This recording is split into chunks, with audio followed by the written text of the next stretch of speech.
ಬೆಂಗಳೂರು ನಗರದ ಮಲ್ಲೇಶ್ವರಂ ಕ್ಲಬ್ ಅಸೋಸಿಯೇಷನ್ನಲ್ಲಿ ಸಮನ್ವಯ ಸಾಹಿತಿ ದೊಡ್ಡರಂಗೇಗೌಡರ ಅಭಿಮಾನ ಬಳಗ ವತಿಯಿಂದ ಸಮನ್ವಯ ಸಾಹಿತಿ ದೊಡ್ಡರಂಗೇಗೌಡರ ಜನ್ಮದಿನಾಚರಣೆಯನ್ನು ಕಲ್ಲಂಗಡಿ ಹಣ್ಣನ್ನು ಕತ್ತರಿಸುವ ಮೂಲಕ ಆಚರಿಸಲಾಯಿತು. ಇನ್ನು ಇದೇ ಸಂದರ್ಭದಲ್ಲಿ ಅವರು ಸಾಹಿತ್ಯ ಸಮೀರ ಪುಸ್ತಕ ಲೋಕಾರ್ಪಣೆ ಮಾಡಲಾಯಿತು.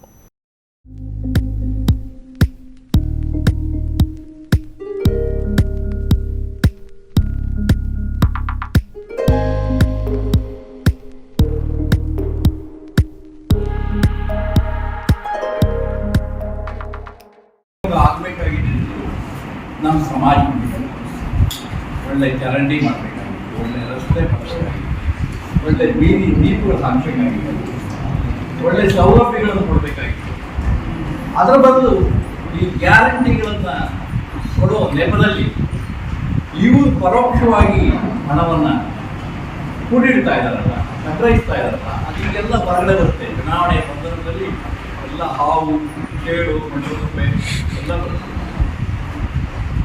ಆದ್ರಿಂದ ಇವತ್ತು ಚುನಾವಣೆಗಳು ನಿಂತಿರ್ತಕ್ಕಂಥದ್ದು ಸತ್ಯದ ಮೇಲಲ್ಲ, ಆಷಾಢದಿಂದ ಅವನೆಂಥ ಸಭ್ಯಸ್ಥ ಆದರೂ ಕೂಡ ಅವನದಕ್ಕೆ ದೋಖ ಹಾಕಿ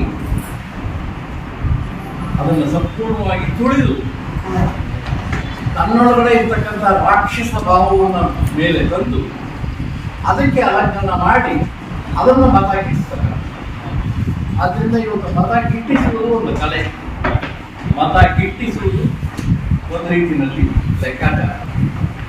ಆ ರಾಜಕೀಯ ಲೆಕ್ಕಾಚಾರದಲ್ಲಿ ಹಣ ತುಂಬಾ ಪ್ರಾಧಾನ್ಯ ಆಗ್ತದೆ. ಹಣ ದುಡಿಯ ಹೋಗಿ ಪ್ರತಿಯೊಬ್ಬ ಮನುಷ್ಯನು ಕೂಡ ಗುಣವನ್ನು ಸಂಪಾದನೆ ಮಾಡೋ ಬದಲು ಹೆಣವಾಗ್ತಾ ಇರ್ತಕ್ಕಂಥ ವಿಷಮ ಸನ್ನಿವೇಶ ಇವತ್ತು ನಮ್ಮ ಹೆಸರಿಗೆ ಕಾಣ್ತಾ ಇದೆ. ಆದ್ದರಿಂದ ಇಂಥ ಸಂದರ್ಭದಲ್ಲಿ ನಾನು ನನ್ನ ಬದುಕಿನುದ್ದಕ್ಕೆ ಅನುಸರಿಸಿಕೊಂಡು ಬಂದಂಥ ಸತ್ಯದ ಪರಿಮಾಣ, ಸ್ನೇಹದ ಪರಿಮಾಣ, ನಲ್ಮೆಯ ಪರಿಮಾಣ,